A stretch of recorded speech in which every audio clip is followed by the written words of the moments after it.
Hey guys, David here, and today I'd like to talk to you guys about expansion versus growth. Now, the New Year's is coming, and I want to wish everybody a Merry Christmas and all of that, but Christmas is over, right? So start focusing on the New Year's if you weren't already, because you don't have much time to put what it is that you need to be doing, the pieces to your puzzle, right, for your business into place so that you can have a better next year than you had this year. That's not to say that you had a bad year, but you can always have a better year, so how do you do that, right? So let's talk about something or a concept that a lot of people who, come into my mentoring program, they don't get it right away, right? And that concept is the difference between expansion and growth, right? So most people inside of their business, and it doesn't matter whether it's a brick and mortar business like my salon or whether it's an online business like, my online business, most people are focused on growth. They want growth, growth, growth, growth, growth. They want to grow their business. They want to get it bigger and better and all that stuff. Now, what they may not understand is there's different betters. Growth versus expansion, and let me just give you a quick little analogy. We own a salon, right? Me and my girlfriend, we own a salon. That's where I make most of these videos from, right? Talked about it a bunch of times.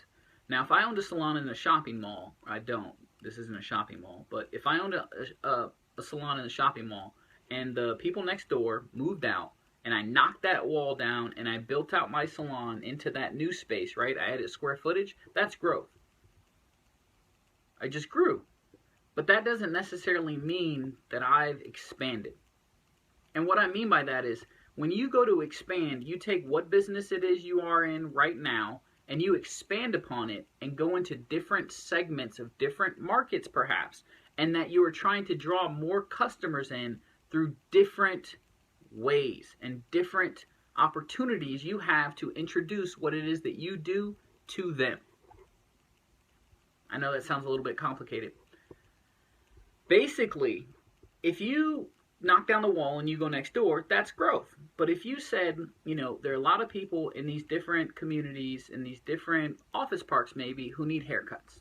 And those people who need haircuts probably could get their haircut on their lunchtime if you came to them. So maybe you go out there and you buy a big, nice, the thing that comes to mind is like Sprinter vans, right? You buy a Sprinter van, you gut the interior, you put a nice chair in there, you do all the stuff that you need to do as far as getting it ready to cut hair. And then you drive around to these different office parks, you advertise, you market, and you set up your clients and all that stuff. And you go to these different places and you give them haircuts or colors or whatever it is in the parking lot in this nice Sprinter van. That's expansion. That's expanding upon an idea, cutting hair, and going into a different market segment and then getting those customers. Now those customers, when they have time off, maybe they'll visit your salon. But if they don't have time off, you still had a way of getting money from them where they were at or where they were comfortable spending that money. You got to be able to take the money. That's the biggest thing I run into as far as businesses go. They have no way of taking the money. And we're in the money-getting business. That's the business that we're in. It may be a salon like I'm in. It may be an online business like you're in. It may be a coaching business like I do. Whatever it is, we're in the money-getting business, right? The business of getting money. Now, where you'll see this more clearly is go to McDonald's and then wait till rush hour. Rush hour McDonald's, their system is fantastic, right? They are taking customers quickly. They are doing everything it is that they need to do to get the money. They're able to take the money. Now, go to a Burger King and you'll run into a different set of systems, right? What I found at Burger King versus McDonald's, and one way that I think Burger King is a better business model, is they are systematized out the butt, right? They have a system for everything. How else can you put someone who barely graduated high school into a actual business and do millions of dollars a year? Average McDonald's does a couple $1 million a year. How do you do that with the lowest quality of people, right? And I don't mean anything against anyone who has ever worked at McDonald's or anyone who does work at McDonald's, but the truth of the matter is there's not a whole lot of PhDs working at McDonald's. And that's not to say that a PhD is the determining factor of someone being a good quality person or not, but what I'm trying to get to you is people who are barely graduating high school are out running McDonald's and making millions of dollars. If that doesn't give you any hope, I don't know what will, right?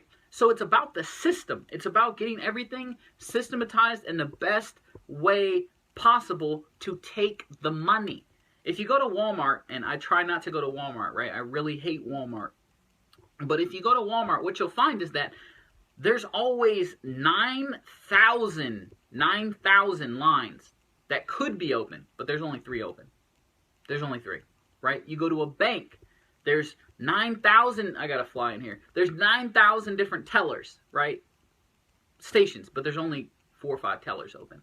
They have a choke point on getting the money, taking the money. That's their choke point. Their choke point is actually taking the money, because people get frustrated at Walmart, right? People walk out, leave their carts there. That's like going to the website and abandoning the cart, right? Like, that happens all the time at Walmart. Why? Because they don't have enough people to take the money. So the most important part when we're talking about growth or we're talking about expansion, whatever it is, you have to be able to take the money. If I sent out 1 million postcards for my salon, right, the best case scenario is 1 million people come back. I can't cover or deal with 1 million clients. I can't. I don't have the facility for it. If 1 million people walk through my salon tomorrow, I'd book as many appointments as I could, and then I'd start booking them out. But I can only take a small percentage of those people that day. With an online business, there is no choke point as far as taking money. 1,000 people can be on your website tonight, tomorrow, every 15 minutes. And as long as your capacity as far as your servers and all that stuff, and I don't want to get into the technical stuff, but for the most part, you can take the money. So what we need to do is get as many people, quality and quantity-wise, to wherever we can take their money and offer them something and then take their money. That's expansion. So the way that I'm expanding my business is I have some great marketing campaigns, and I'm just going to put those in a few different marketing modalities. I'm going to do a lot more marketing as far as different modalities this year inside of my business. And then the ones that are working right now, just like these postcards, I'm going to scale that up. I'm going to send out more postcards, right? Because that's growth. So I'm working on expansion by going into different marketing modalities, and then I'm focusing on growth, scaling up what's working now. That's what I'm doing to grow my business. Those are my action steps. And you, right now, can take those same action steps on a different scale inside of your business. Maybe you're not at the point where you're sending this many postcards at one time. Maybe you're not. I wasn't when I first got started. But can you send 100? And when I say can you send 100, I don't mean over the course of the next 6 months. I mean tomorrow. Money likes speed.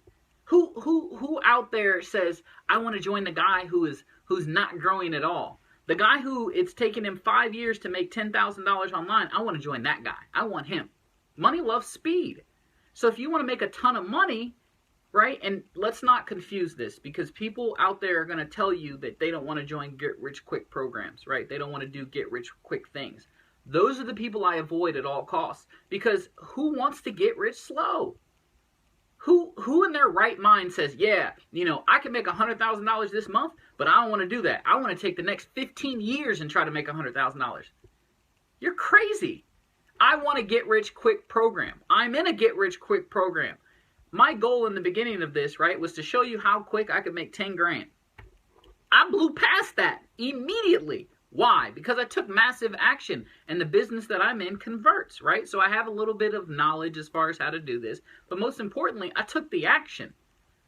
I didn't just sit around with a good idea in my head and wonder and poke and prod and then roll around in my desk, and then I decided to do something. I did something immediately when it was time to start marketing. When I said, hey, I'm going to market this business, I did it immediately. And so I blew out my goal immediately, and I had to set a new goal, a higher goal, a better goal, right? So when you are out there setting your goals and you're looking at, growth versus expansion and all this other things, don't get bogged down in any of it. Do something. Take some action, right?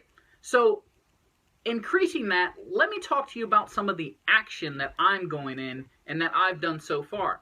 So Christmas was yesterday, Friday. The day before that, a lot of my paper landed, right? So I ordered my paper off of Amazon, which saves me quite a bit of money from going to Office Max or Office Depot.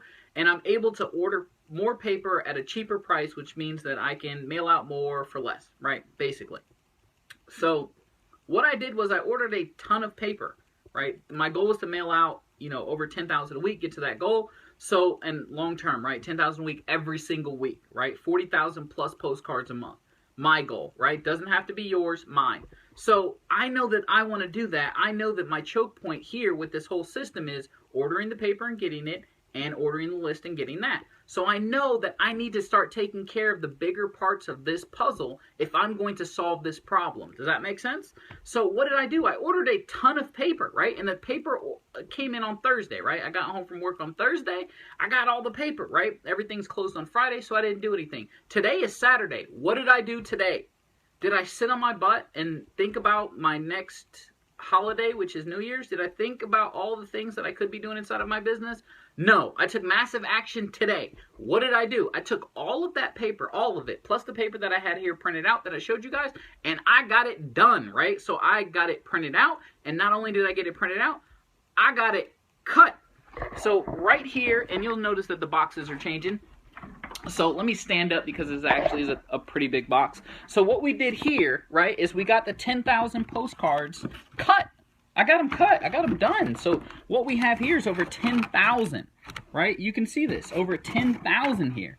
Over 10,000 in this giant box right here. Let me give you a visual of the box. Can you see that? You can see it's higher than the printer. So just for reference, right? Because this box is taller than the other box was wide, right? So we got over 10,000 postcards here. Now, logic tells me that if I'm upping the postcards that I'm doing, I probably should start testing more than one list.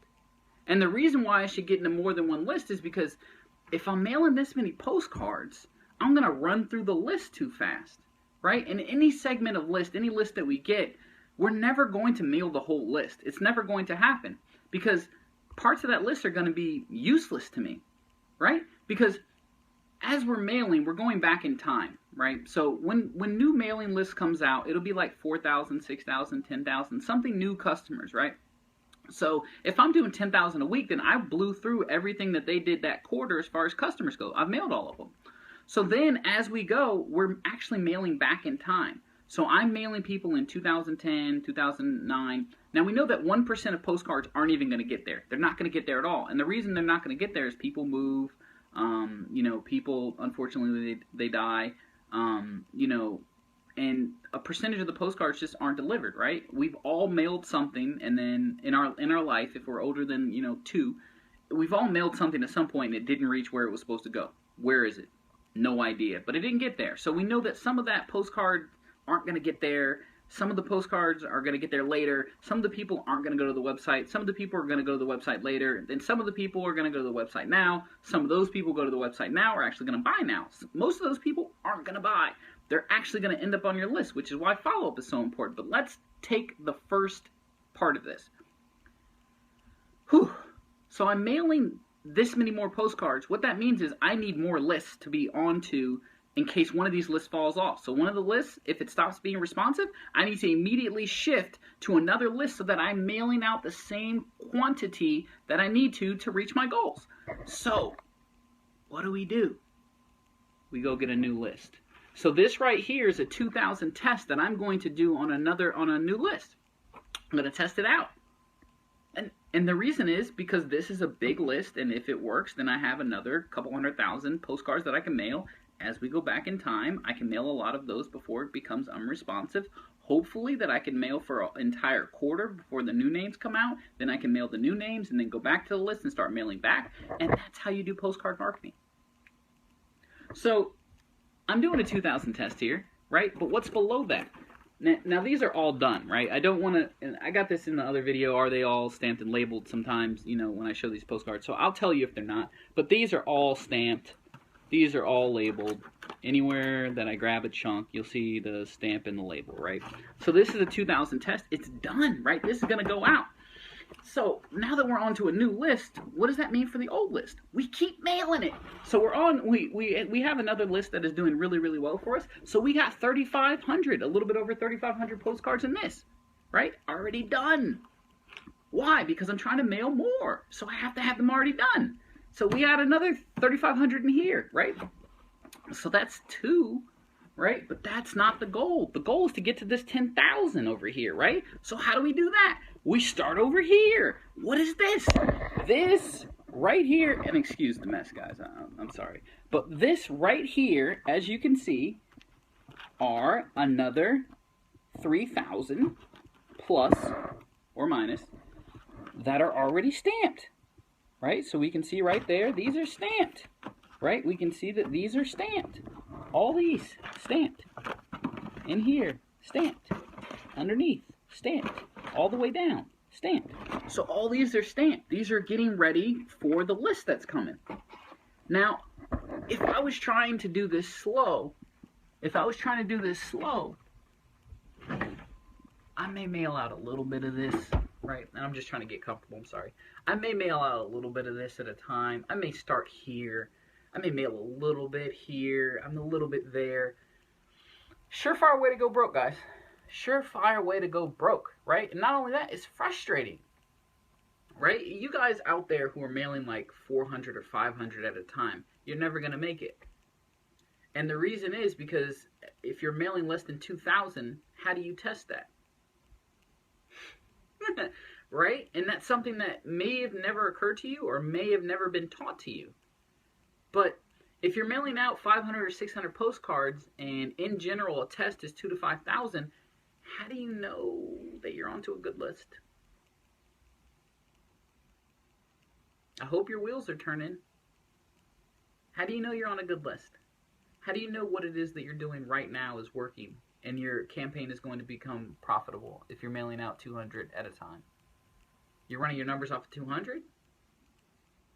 Bad idea. Bad idea. 2,000 to 5,000 on a test. That result through the test, and I'm not talking about an nth test. Now, some of you guys who are watching this, new to postcards, new to direct mail, new to that stuff, right? An nth test is just saying, if I got a 10,000 name list, I'm going to go back and pick every nth number. So it could be every 10th, it could be every 7th, it doesn't matter. But they'll pull all those names, and then I'll mail those names to try to get a good idea of the list back, right? So that's one way of doing it. It's a way that I teach. But if you're doing an nth test, you can't nth test a 200,000 list with 500 postcards mailed. Never work for you. In these videos, I'm trying to get you guys into the right mindset, and I'm trying to give you the mechanics. But if you guys are unwilling to actually take the risk of mailing out this many postcards, up there, not this big one, but the one up there, right? The one at the very top, just the 2,000. If you're not willing to mail out just the 2,000 to test, this is the wrong business for you. This isn't the way to go. You should go get a job. You should work for someone else because you're not willing to do what it takes for you to get the results that you need to live the life of your dreams. It's not hard. Does anyone watching this video think that mailing out a postcard is difficult? I hope not.